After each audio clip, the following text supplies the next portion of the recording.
welcome to this tutorial. In this tutorial, we are going to explore how to install brackets on Windows. So brackets is basically the code editor which we are going to use in this whole course.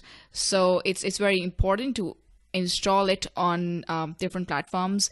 Maybe if you are using Windows, I'm working on Mac, but it's very important to just get you started if you're using Windows. So when you go to the brackets.io page over here, you can see that there is a button, big blue button, which says download brackets 1.10 is the latest version that is up and running, and you can see that on the website as well. But it says that there are other downloads as well, the other releases made for different kind of operating systems. But automatically, if you are using Windows and if you go to the website brackets.io, it is going to detect that this system is a Windows operating system. So it's going to simply give us the best choice. Similarly, if you're using Mac, it's going to do the same with the Mac.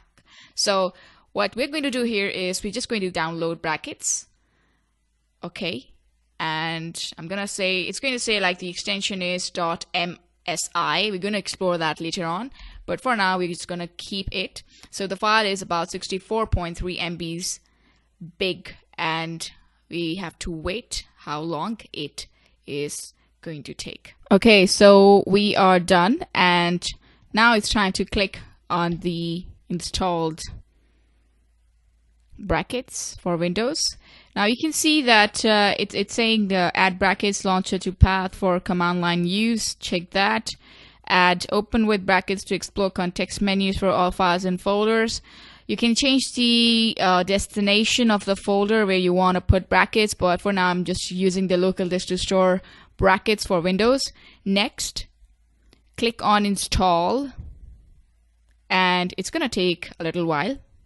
Alright, so bracket was successfully installed, and now I'm just going to click on finish. So that's how you install brackets on your system on Windows. So that's all.